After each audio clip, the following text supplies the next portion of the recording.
তোমার চরণ তলে তোমারই করুণাতে প্রভু তোমার কৃপা হলে দেখি পাথর ভাসে সাগর জলে, আবার বোবালকেও কথা বলে দেখি পঙ্গু লঙ্ঘায় গিরি।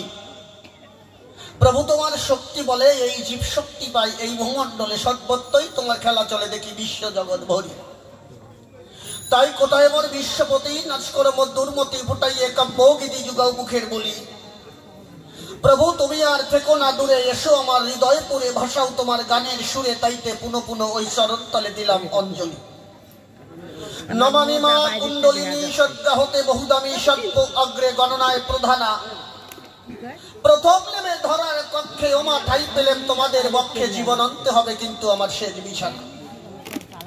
তারপরে মাতা পিতা যুগলে বসায় হৃদ কমলে ভক্তি অর্ঘ্য পদে করি দান।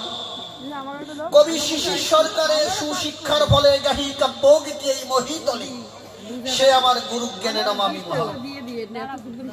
নামটি আমার গণপতি সরকার, এ নামের আর নাই দরকার, কাল্পনিক নাম একটা করি। ওই জায়গায় লাগছে বৈরাগী, এখন সবাই যাচ্ছে অশ্বিনী প্রেম বৈরাগী। অনেক জায়গায় ভুল আছে, যেমন একটা গান আছে আমাদের ভারতবর্ষে পুরো একটা কলি নাই, সেই গানটা হচ্ছে অহৈতুকী প্রেম ভক্তি কই ঘটলে অবলার ভাব মুক্তির আছে আসো বসে হলো না সেই ভক্তি লাভ। দেখবেন সাহিত্যে কলি দেওয়া রয়েছে, আরেকটা কলি আছে এই কলিটা জানেই না মানুষ।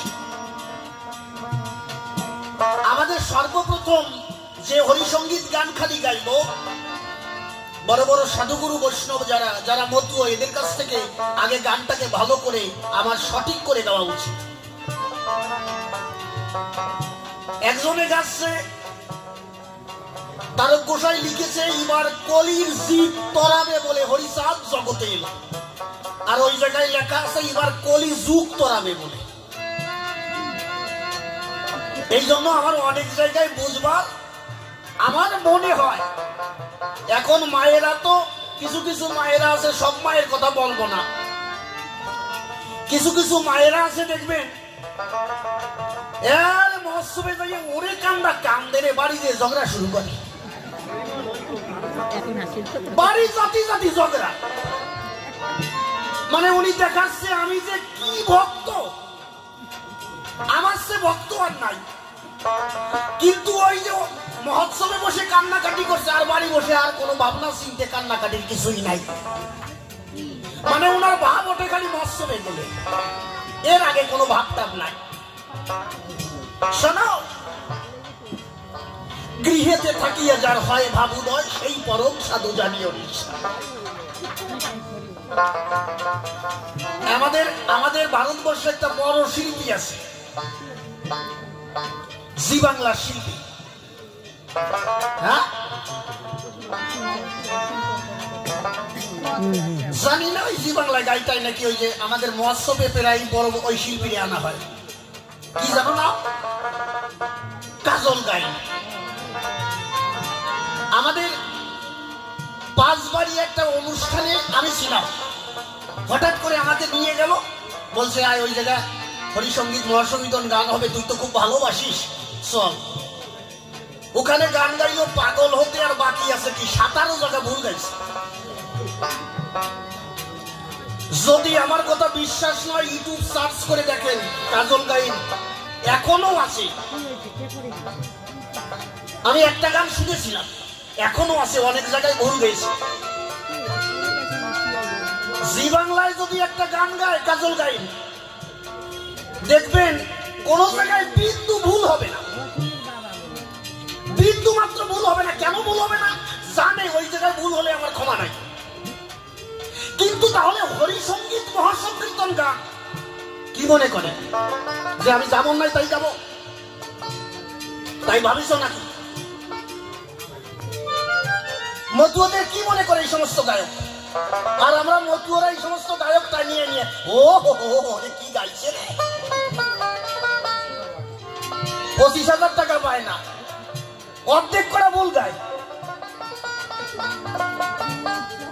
আমি মনে করব যে শিল্পী আসে না কেন, অন্তত মহোৎসবে বলা উচিত আপনি হরিসঙ্গীত মহাসংকীর্তন গাইতে গেলে আপনি বই দেখে ভালো করে গান বোঝানো যায় না। একটা অর্থ যদি একটা শব্দ ভুল হয়ে যায় তখন দেখবেন সেই গানের আবিধানিক অর্থ ভুল হয়ে গেল। অশ্বিনী ঘোষাল লিখেছে একটা গানে, পড়ে দেখবেন। গানটা হচ্ছে গুরু পূর্ণ ফাঁসি গলায় দিলে ধর্ম দেরি পায়, লয়ে তত্ত্বমসি দ্বারাবাসী যাতে মোর মুক্তির বন্ধন কেটে যায়। এই গানটার প্রথম কলি ভক্তি মুক্তি দুই চাপ রাশি, আমার বন্ধন দেখে মনোদিকে হয় বিষাদে। ওই জায়গায় লেখা আছে ভক্তি, কিন্তু আমাদের ভারতবর্ষের লেখা মানে ভক্তি। আমরা তো গাইব তাই। এই জন্য ভালো ভালো যারা মতুয়, যারা সাধক, এদের কাছ থেকে বইটা সংশোধন করে এরপরে গাও। অশ্বিনী ঘোষাল লিখলেন, সুখ হলো না বসত করে এই নবরত্নের ঘরে। কেন সুখ হলো না? সুখ হলো না এই জন্য, এই ঘরে কাল আর কামিনী এই দুটো চিন্তা নলে দগ্ধ করে। আমাদের জানতে হবে কাল মানে কি। কাল মানে হচ্ছে সময়। এই সময়টা যত অতিবাহিত হচ্ছে দেখবেন এই দেহ ততটা পরিবর্তন হচ্ছে। আমি শিশুকালে তো এইরকম দেহ ছিল না। আস্তে আস্তে দেহটা আস্তে আস্তে আস্তে আস্তে দেখবেন এই দেহটা নষ্ট হয়ে যাচ্ছে। তাহলে এই দেহে বসত করে সুখ হলো না কিসের জন্য? কাল মানে সময় যতটা অতিবাহিত হচ্ছে ততই এই দেহের পরিবর্তন হচ্ছে, আস্তে আস্তে বিনষ্টের দিকে যাচ্ছে এই দেহটা। আর হচ্ছে কামিনী, এইটা হচ্ছে সব থেকে বড় দোষ। কত সাধু এই জন্য ধ্বংস হয়ে গেল, দেহটাকে নষ্ট করে ফেলল। তারক গোসাই লিখলেন, মুনা ভাই দেখ না সে ভবের খেলা, সে কথা কেউ ভাবে না, হয় নাও মনে দিনে দিনে ডুবলো বেলা। অজাপা বলো যারে, সে মানুষ হাওয়া ভরে, এই ঘরে বিরাজ করে ঘর বেঁধে সাততলা, তারে কেউ না চিনি কেউ না দেখি, বাধ্য করে কেউ না রাখি, পলকে দেয় রে পাখি শাড়িকে শাড়ি চালা। ছোট এই জন্য বলেছে এই কাম, এই কামের জন্য দেখবেন দেহটা বিনষ্ট হয়ে যায়। ওরা 6 জন দখল করলো দেহ ঘরখানা, আমার মতামতে চলবে বলল, এখন ডাকলেও দেখি শোনে না। এই 6 জনের শ্রেষ্ঠ হলো কাম, ও বেটারে হাজার সালাম, এই বেটার কল্লাতে করে আমার সকল খোয়ালাম। কিন্তু কামটা পরিচালনা করতে হবে তো সঠিক জায়গায়। আমি ছোট্ট করে আপনাদের একটু বোঝাতে চাই। আমি গণপতি সরকার হয়ে আপনাদের বোঝানোর জন্য এই কথাটা বলছি।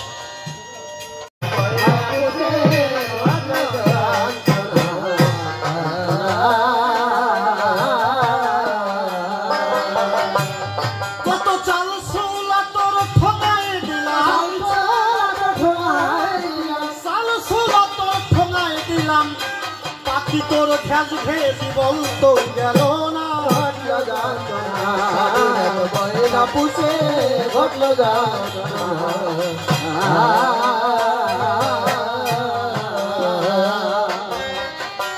সাদ করে পুষেছি ময়না, তোরে সাজাবো বলে ভক্তি রসে গড়েছি গয়না।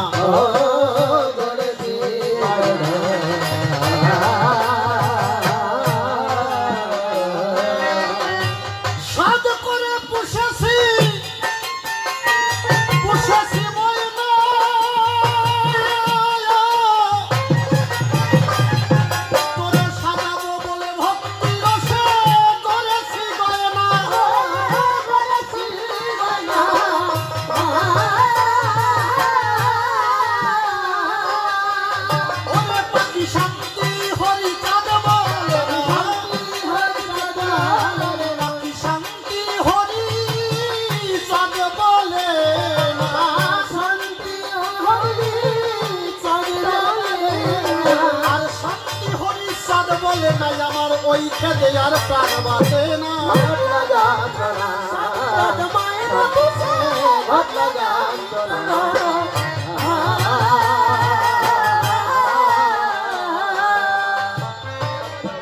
শোন বলি ও ময়না পাখি, আমার হরি গুরু চাঁদের গানে মান করো খুশি।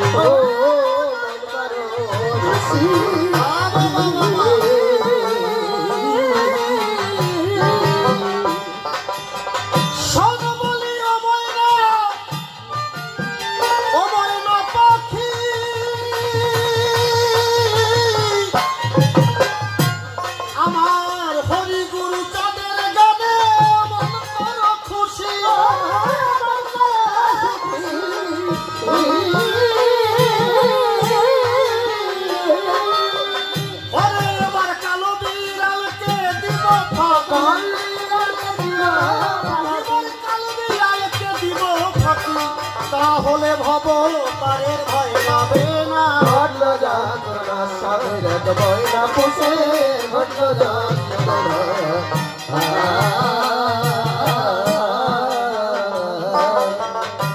কত না সমাদর করে, কত চিনি সন্দেশ মন্ডা মিঠাই খাওয়ালাম তোরে, ও খাওয়ালাম তোরে।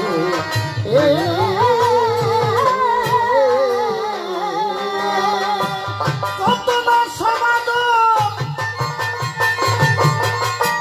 সমাদর করে,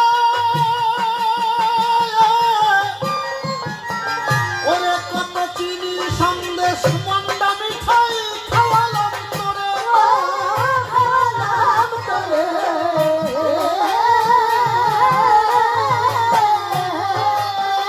ওরে বলবি হরি কথা বদন, হরি কথা বদন, বলবি হরি কথা বদন ভরে, হরি কথা বদন ভরে, বলবি হরি কথা বদন ভরে। অন্তরে ছিল আমার এই বাসনা,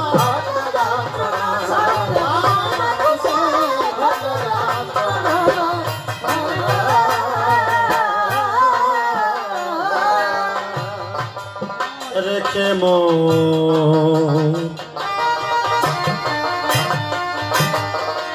হৃদি পিঞ্জিরায় কত দিবানিশি হরি কথা শুধালাম তোমায়, শুধালাম তোমায়।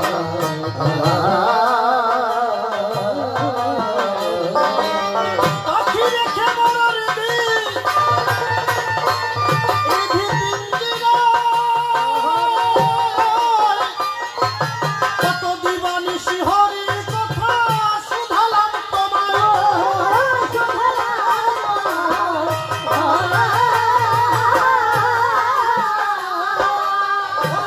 পাখি তো হল না ভাবে হৃদয়, ভাবে হৃদয়, চিরদিন রইল আমার এই বেদনা।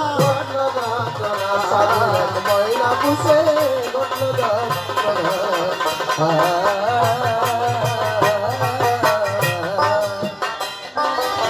মন অশ্বিনী মন দুঃখে কয়, পাখি হরি গুরু বল বলে না করি কি উপায়, করি কি উপায়।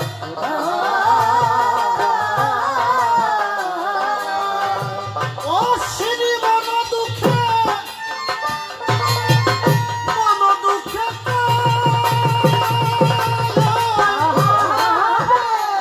পাখি হরি গুরু বল বলে না করি কি উপায়।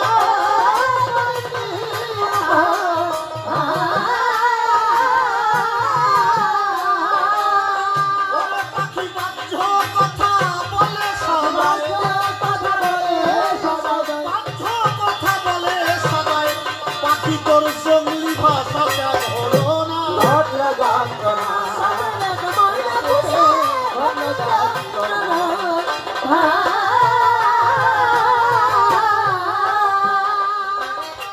পরিবার সরকার নামটি নিয়ে সভাতে দাঁড়াই, কিছু প্রশ্ন করে গেলাম আমার গুরুদেবের ঠাই। যেভাবে প্রশ্নপত্র সভায় করলাম দান, এক এক করে ধরে ধরে তার দিয়েও সমাধান।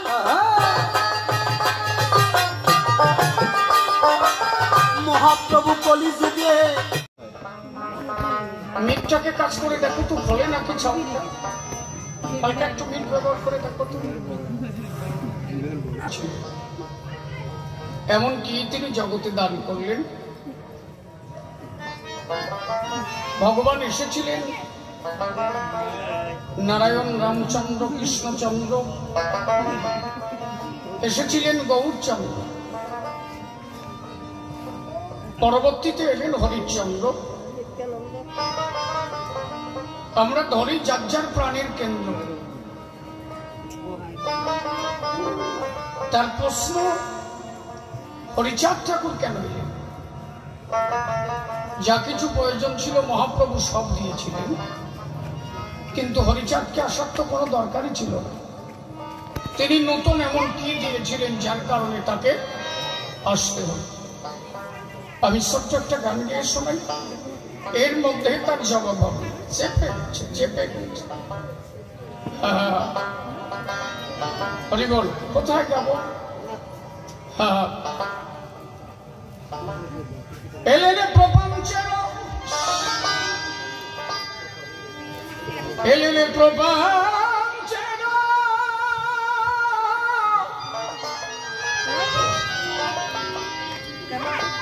এলেনে প্রপঞ্চের,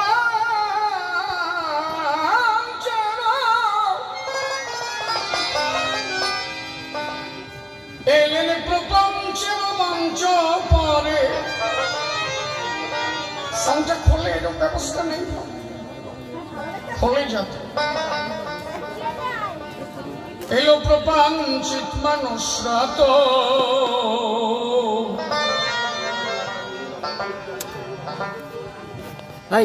সিধা মোরা কদিন একদম নবযুগে আনন্দ ভব।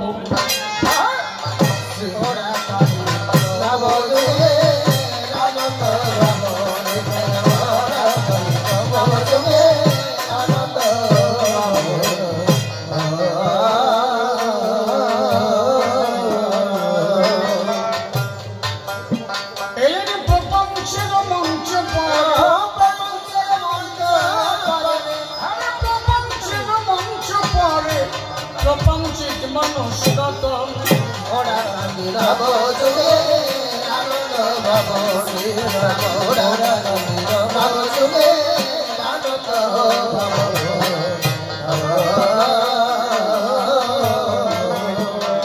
কৃষ্ণ হরি গই নদিয়াতে গৌর হরি আমার আসল হরি কই।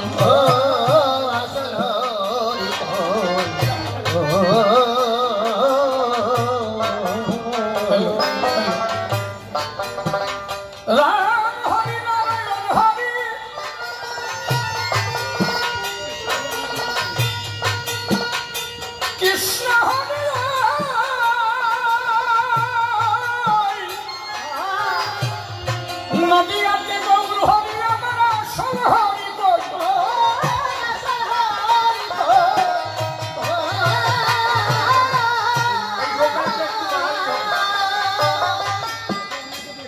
এই বোকালটি এত ভালো কিছু তাহলে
কেন নমসমুদ্রকুলে ঠাকুরকে আসবে? আমি প্রথমেই বলেছি, আপনারা আমার কথা বিশ্বাস করবেন তা নয়। আপনারা সকলে এখন শিক্ষিত। হ্যালো, একটু বসে গেল। আপনারা নিজেরা সবাই অধ্যয়ন করে, নিজেরা চিন্তা করে। আমরা যদি একটু ইতিহাস পড়ে দেখি, ঊনবিংশ শতকের ইতিহাস, অষ্টাদশ শতকের ইতিহাস, কি লেখা আছে সেখানে? এই যে অনুন্নত সম্প্রদায়ের মানুষ, এরা না কোনো ঈশ্বরকে স্পর্শ করতে পারত না, এদের কোন মন্দিরে ঢোকার অধিকার ছিল। একজন ব্রাহ্মণ ভাইও যদি এখানে বসে কবিগান শোনে, তিনি বুকে হাত দিয়ে বলেন, মানুষের কোন ধর্ম এই জাতাজাতি আছে কিনা? মানুষের কোন জাত থাকতে পারে কিনা? আমরা আদিম পুরুষের ইতিহাস দেখেছি। আমাদের যারা আদিম পুরুষ, তারা তো একসময় বন জঙ্গলে থাকতো নাকি? গোষ্ঠীবদ্ধ ভাবে তারা বসবাস করত। পাথরে পাথরে ঘর্ষণ মেরে তারা আগুন জ্বালানো শিখেছে। ইতিহাস তো মিথ্যা বলবে না। আচ্ছা, তাই যদি হয়, হ্যালো, তখন এই বাঁচার জন্য তারা পাথরে পাথরে ঘর্ষণ মেরে আগুন জ্বালানো শিখেছিল। হিংস্র পশুর হাত থেকে বাঁচতে গোষ্ঠীবদ্ধ ভাবে তারা বসবাস করত। আচ্ছা, তখন মানুষ বাঁচবে না তখন মানুষকে কারে পয়তা দেবে? আপনি বলেন, তখন কে কারে পয়তা দিছে বলেন তো? ছিল কি? তখন তো মানুষ বাঁচেনি হিংস্র জন্তুর হাত থেকে। তখন এসব জাতাজাতি ছিল না, সব একাকার ছিল। মানুষের মধ্যে এত জাতাজাতি ছিল। যখন মানুষের একটু ব্রেন হলো, একটু বুদ্ধি গজালো, এইবার মেয়ে খাওয়া খাওয়া শুরু হয়ে গেল। এই জাতি, এই জাতি, এই জাতি। মূলত মানুষের কোন জাত হয় না। এই জন্য হরিচাঁদ ঠাকুর বলেছিলেন, জীবে দয়া নামে রুচি মানুষের নিষ্ঠা, ইহা ছাড়া যত সব ক্রিয়া ছুড়ে ফেলে। হ্যালো, কি করছে? ডবল হচ্ছে কেন? সুখ পেলাম না।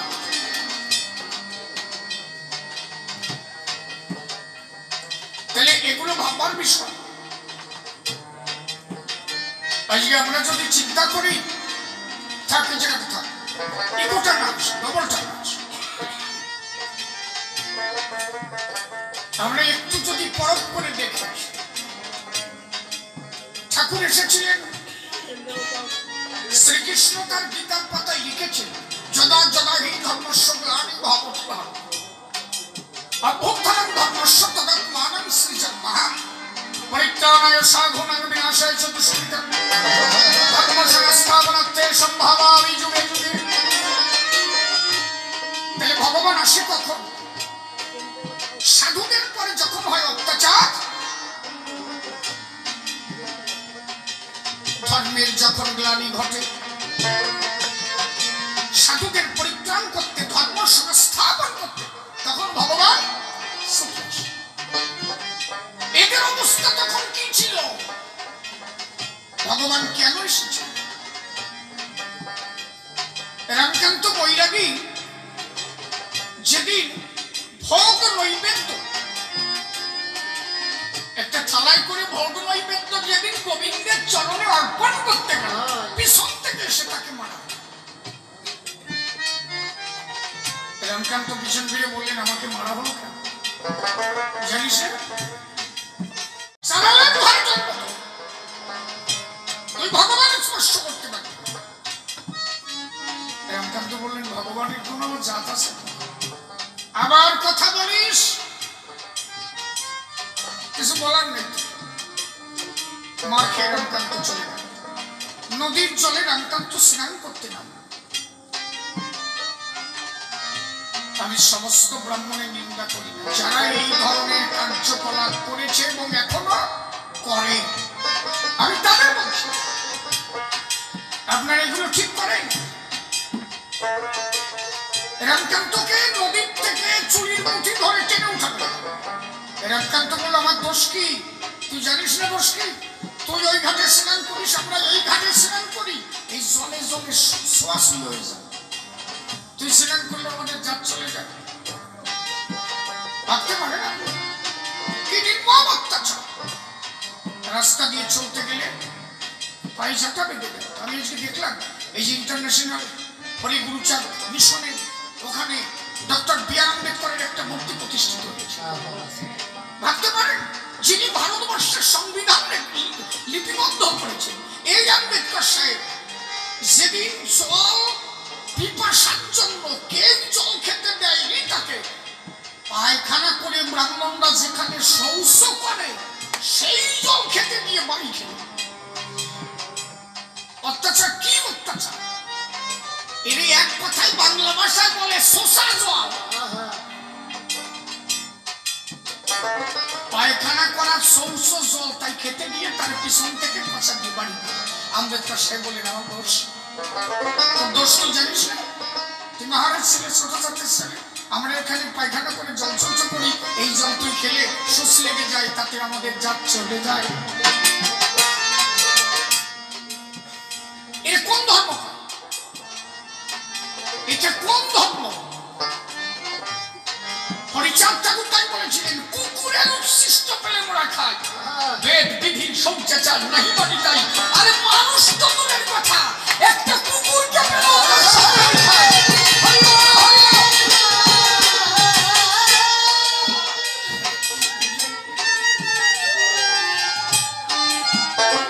আপনি ভাবতে পারেন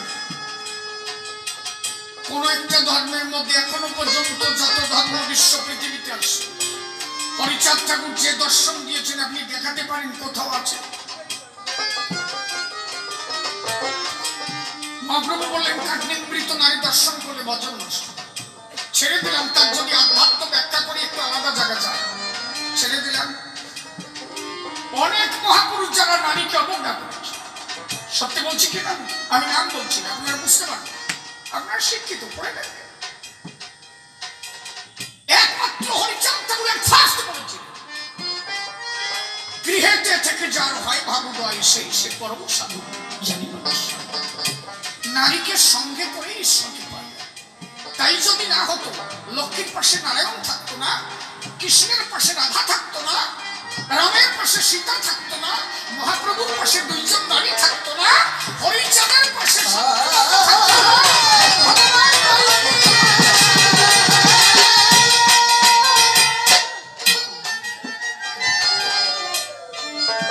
আজকে কিছু ধর্ম তারা নিজের বউটা সন্তানাদি হয়ে গেল, নিজের বউটার প্রতি যে একটু অনীহা তৈরি হয়ে গেল, ইনি কি করলো, অন্য কোথাও দীক্ষা নিয়ে জোলা একটা হাতে পেয়ে, টিপা কল হাতে পেয়ে নিজের বুড়ো বউটারে ঘরে ধুয়ে আর এক বিধবা নিয়ে উনি আরম্ভ করে দেন। কি বলবে এ কোন ধর্ম? এগুলো কোন ধর্ম? কোন নারী চায় না। নারী চায় তার স্বামীকে বাঘের মুখে দিতে পারে, কিন্তু অন্য নারীর কাছে তার স্বামীকে দিতে পারে। ঠাকুর বললেন তো, অনর্থ না করিবে তীর্থ পাচ্ছে। তীর্থের কি প্রয়োজন আছে?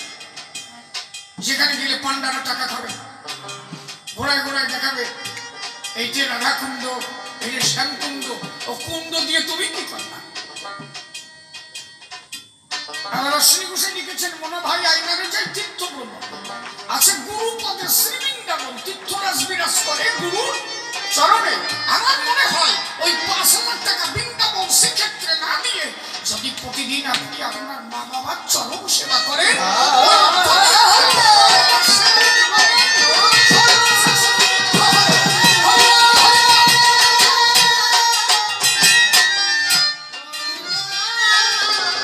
এই শাসা কথা বলি বলে এখন কিছু কিছু কবি আমার বলে যে এই মতুয়া দালাল হচ্ছে,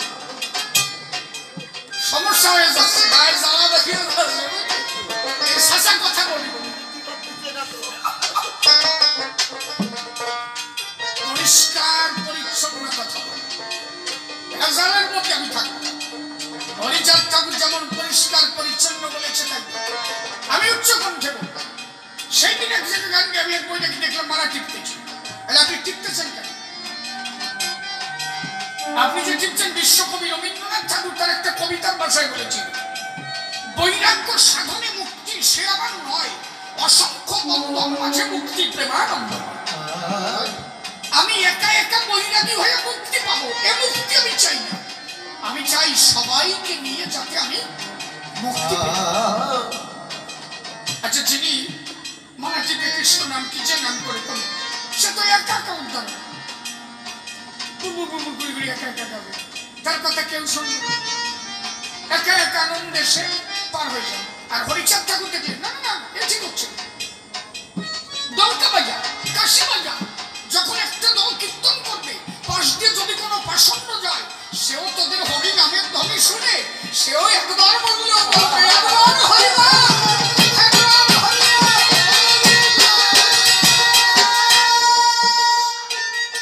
এই জন্য মহাপ্রভু এই জন্য বলেছিলেন, মহাপ্রভু বলেছিলেন শ্রী শ্রী চৈতন্য ভাগবত 98 পেজ, মহাপ্রভু সেখানে লিখলেন, কি বললেন মহাপ্রভু?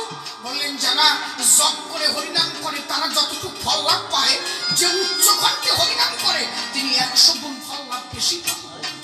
মহাপ্রভুকে জিজ্ঞাসা করা হলো, আপনি এ কথা বললেন কেন? মহাপ্রভু বলেন, যদি কেউ উচ্চ কণ্ঠে হরিনাম করে, গাছের পাখি তারা তো হরিনাম করতে পারে না, তার মুখের হরিনামের ধ্বনি শুনে পশু পাখি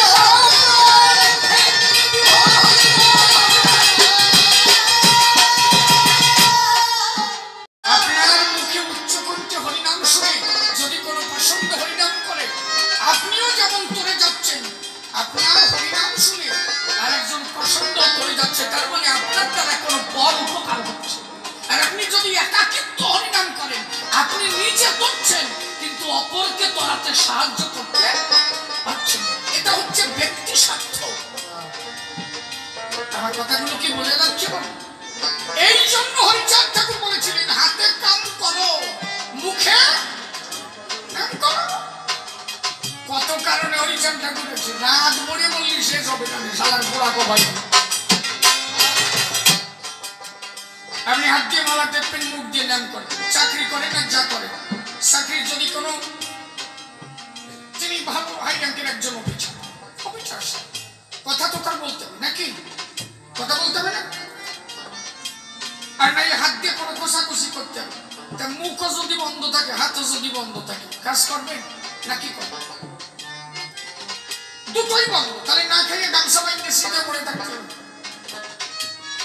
আর আমার ঠাকুর বলেন না, ছেলে মেয়ে কয়টা জন্ম দিয়েছে? 3টে ছেলে মেয়ে তোমার আছে, মুখে নাম করো, তাদের জন্য কর্ম, তাদের মানুষের মতো মানুষ। তুমি যদি কর্ম না করো, তোমার অর্থের জোগাড় হবে, আর অর্থ যদি না পাও, ওই ছেলে মেয়েকে কোনোদিন মানুষের মতো মানুষ করে গড়ে তুলতে পারবে না। অর্থই পরমার্থ, আবার অর্থই অনর্থ। অর্থ পেয়ে যারা মাঝে পথে ব্যয় করে, সেই অর্থ অনর্থ হয়। অর্থ পেয়ে যদি কেউ ধর্ম পথে ব্যয় করে, ধর্মপথ কারে কর? আপনি যে ছেলে মেয়েগুলোকে শিক্ষা দিচ্ছেন, ওরা কারা? আপনি শুধু দেহটাকে তৈরি করেছেন, আত্মাটা কার? পরমাত্মার কার। তাহলে যে ছেলেটাকে আপনি মানুষ তৈরি করছেন, ওটা ঈশ্বরের কর্ম করছেন, এটা ধর্মের কর্ম। আপনার মা বাবাকে আপনি আপনার অর্থ দিয়ে তাদের যত্ন করছেন, তার মানে কি? আপনার অর্থের দ্বারা আপনার মা বাবার সেবা পাচ্ছে। পিতার সঙ্গ পিতা ধর্ম, পিতাজি পরমাত্মা, ভিতরি পিতা বর্ণে বিরক্তের সঙ্গ দেবতা, জননী জন্মভূমি সরকার। আপনি আপনার মায়ের সেবা দিলে তাকে ধর্ম হয়। তাহলে অর্থ পেয়ে আপনি যদি সমাজের কোন একটা ছেলে পড়াশোনা করতে পারছেন, আপনি তাকে একটু সাহায্য করবেন, সেই অর্থে আপনার পরমার্থ লাভ হবে। অর্থ পেয়ে যদি কেউ নাইট ক্লাবে ঝালাক দিলাম, ওই টাকাটা তার অর্থে তাই বলছে, অর্থ পেয়ে যিনি ধর্ম কথা করবে, সেই অর্থের দ্বারা পরমার্থ হয়। অর্থ পেয়ে যারা সেই অর্থের দ্বারা অনর্থ। গুরুচার্য বলছেন, অর্থ না হলে মানুষ মানুষকে চেনে না, অর্থের দরকার। 62 কান্ট্রি, 62খানা দেশ হরি গুরুচাঁদের মন্দির গড়ে উঠেছে। আজকে এই জাতির যদি টাকা পয়সা না হতো আমেরিকায় যেতে পারতো কি? কোনদিন যেতে পারতো? 1906 সালের আগে নবসূত্র সমাজে কার চাকরি ছিল? ফার্স্ট নবসূত্র সমাজে প্রথম যিনি চাকরি পেয়েছিলেন তিনি হচ্ছেন গুরুচাঁদ ঠাকুরের জ্যেষ্ঠ পুত্র শ্রী শশীভূষণ। আজকে অল বাংলাদেশ দিয়ে ইন্ডিয়া দিয়ে যদি খবর নিই কয়েক লক্ষ নবসূত্র সমাজের চাকরিজীবী আছে। প্রথম চাকরি পেয়েছিলেন কে? গুরুচাঁদ ঠাকুরের প্রথম শ্রী শশীভূষণ। তারপরে থেকে এদের চাকরি শুরু। গুরুচাঁদ ঠাকুর যদি না আসতো আজকে এই জায়গা এই জাতির সম্মিলন করা লাগতো। আর শশীভূষণ সাহেব যখন সাব রেজিস্ট্রারিতে অ্যাপ্লাই করলেন চাকরির জন্য, অ্যাপ্লিকেশনকে ফেলে দেয়। শশীভূষণ সাহেব গুরুচাঁদ ঠাকুরের কাছে এসে বললেন, বাবা জীবনে বড় ভুল করেছে, আপনার বংশে জন্ম। কেন? বলে যদি আপনার বংশে জন্ম না নিয়ে আমি একটু উচ্চ কাস্টে জন্ম নিতাম আমার কবে চাকরি হয়ে যায়। স্কুলে আমার উপরে কোনো ব্রেনিয়ান একটা ছাত্র পেলাম না, কিন্তু আমি যখন চাকরি ক্ষেত্রে গেলাম তখন দেখি যে সবাই আমার উপরে, আমার নিচে কেউ নেই। ঠাকুর বললেন, ভয় নাই, তোরে রক্ষা করার জন্য একজন আছে। বাবা বাংলাদেশ এই কলকাতায় চলে যায়, তোদের চাকরি দেওয়ার জন্য একজন এসেছে। কত বড় সূক্ষ্ম দর্শী ছিলেন। কলকাতায় চলে গেলেন, সিএস মিট সাহেবের সঙ্গে কলকাতা দর্শন। মিট সাহেবের সঙ্গে কথোপকথন হলো, কে তুমি? আমি। ওরা কাম দিচ্ছে। পিতার নাম গুরুচাঁদ ঠাকুর, ঠাকুর দাদা পূর্ণ ব্রহ্ম শ্রী শ্রী গুরুচাঁদ ঠাকুর। ও আচ্ছা আচ্ছা, কি ব্যাপার? আমি সাব রেজিস্ট্রারি পদে অ্যাপ্লাই করেছি, কিন্তু আমার অ্যাপ্লিকেশনটা কোনোভাবে গ্রান্ট করা হয়নি। আচ্ছা আমি যাবো, ওরাকান তোমার বাবার সঙ্গে আমি দেখা করব। মিট সাহেব 1906 সালে ফার্স্ট ওরাকান দিতে পা রাখলেন, গুরুচাঁদ ঠাকুরের সঙ্গে দেখা। কারণ ঠাকুরের মুক্তি একবার যে দেখেছে, বিজয়বাবু গান লিখেছে না, যেজন তারে দেখেছে একবার ভুলে তাকে সাধ্য আছে কার, সে তো নয় নিজের বাধ্য। মিট সাহেব দেখা মাত্র পাগল হয়ে গেল, একই মানুষ। আরে জীবন ভরে কত মানুষ দেখেছি, এই মানুষ তো জীবন দেখে কোন মানুষ? বলো আপনারা তো সবাই ভগবান বলে, আপনার কথা শুনে তো মধুর মধুর, কিন্তু একটা মাটির মূর্তি কথা বলে আপনি দেখাতে পারেন? হ্যাঁ পারি। বলে যে আপনার এই যে দুর্গা মন্দিরের যে দুর্গা প্রতিমাটা এ কি কথা বলতে পারে? ঠাকুর বলে হ্যাঁ পারে, সত্যি পারে। বলে আপনি চেয়ে দেখেন না পারে কিনা। যখন দুর্গা প্রতিমার দিকে মিট সাহেব তাকালো, দেখে যে দুর্গা প্রতিমা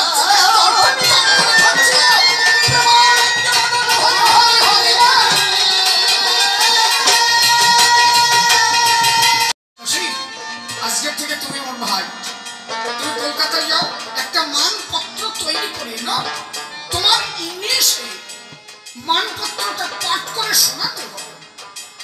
বড়লাট সাহেব, ভোলার সাহেব তারা যখন তারা ফরিদপুরে আসবে সেখানে তোমার পাঠ করে শোনাতে হবে। দেখেন এই যে দুইজন শশীভূষণ কলকাতার থেকে মানপত্র তৈরি করে নিয়ে যেদিন বড়লাট সাহেব ভোলার সাহেবের সামনে পঠন করে শোনালেন, বড়লাট সাহেব জিজ্ঞাসা করলেন, কে এত ভালো ব্রেনিয়ান স্টুডেন্ট, এর চাকরি হলো না? বলল আমি অ্যাপ্লাই করেছি, আমার অ্যাপ্লিকেশনটা গ্রান্ট করে। কিসের জন্য? Sub registrar. তখন ওখানেই সিগনেচার করে বলে আজ হইতে তোমার চাকরি পাবে। এক ফার্স্ট ওরা ট্রান্সফার হয় শিলিগুড়ি। এই যে সেদিন থেকে নবসূত্র সমাজের চাকরি শুরু হলো, আর এখন তো বেয়েই চলেছে। বললাম না 62 কান্ট্রি, 62 খানা দেশে ঠাকুরের মন্দির করেছে। কয়দিন হয়েছে ঠাকুর এসেছে? মাত্র 212 বছর। তাইতে এই আমার মনে হয় 500 বছর যেতে দেন, হয়তো আমি থাকবো না, আপনি থাকবেন না, সারা বিশ্ব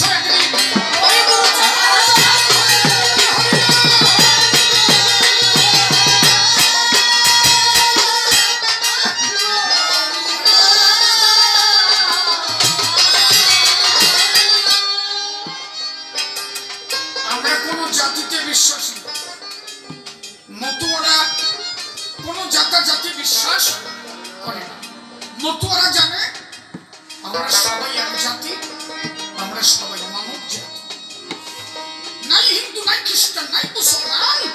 যদি জাতি করত তাহলে গুজরাট ঠাকুর 3 কোটিকে কি বলে নেন? যদি জাতি করত হরিচাঁদ ঠাকুর অক্ষয় চক্রবর্তীকে কি কম দিত? নয় নয় নয়। এই জন্য মতুয়ারা কোনো জাতিতে বিশ্বাস করে না। তবে নমশূদ্র কুলে এসেছিল কেন? এদের দুর্দশা দেখে, এদের উপরে যখন অত্যাচার নেমে এলো, ব্রাহ্মণরা একটা কথাই বলতো, ক্ষত্রিয় কুলে রাম এসেছে, বৈশ্য কুলে কৃষ্ণ এসেছে, ব্রাহ্মণ কুলে মহাপ্রভু এসেছে। তোরা যদি পরিশুদ্ধ মানুষ হতি, তোরা যদি সঠিক মানুষ হতি, তাহলে তোদের মধ্যেও তো ভগবান আসতো। কই, তোদের মধ্যে তো ভগবান আসে না। এই কথাটা বলে ওরা এদের পর অত্যাচার করত। তখন রামকান্ত ডেকেছিল, প্রভু তোমার কাছে তো কোনো জাতি নেই, তুমি 3 বর্ণে এসেছো, এই বর্ণকে আসনি, এর কারণে এদের পরে অত্যাচার হয়, কৃপা করে দয়াময় আমি যার কারণে নমশূদ্র কুলে শ্রীহরি অবতার হয়ে দেখালেন, আমার কাছে ছোট বড় কেউ নেই, আমার কাছে সবাই। কিছু কিছু ব্যক্তি বলেন যে হরিচাঁদ শুধু নমশূদ্রের ভগবান নয়, কাজে তিনি সবার জন্য এসেছিলেন, কিন্তু ছোট কুলে এলেন কেন? এদের ছোট না, এদেরকে যারা ছোট বানিয়ে রেখেছিল তাদেরকে